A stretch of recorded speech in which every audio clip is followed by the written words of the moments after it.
cette campagne va énormément attirer l'attention, mais pas que pour les bonnes raisons. Tout d'un coup, beaucoup de gens sont au courant du contenu violent du jeu. Dans le même temps, Sega va aussi licencier Night Trap, un film interactif où on doit protéger des femmes qui se font attaquer par des vampires, mais qui contient quelques scènes déplacées où des femmes se font agresser. Et Sega va aussi licencier Lethal Enforcers, un jeu qui utilise des images digitalisées pour les ennemis, sur lesquelles on tire tout au long du jeu via un accessoire sous forme de pistolet.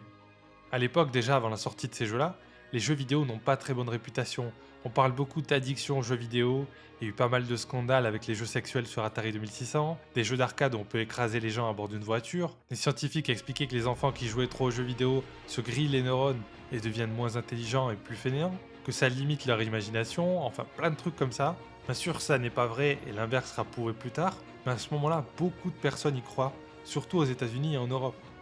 Et alors que le grand public s'intéresse de plus en plus aux jeux vidéo et s'inquiète des jeux au contenu violent ou déplacé, la guerre Nintendo contre Sega va prendre un nouveau tournant quand le Congrès des États-Unis et ses sénateurs vont s'en mêler.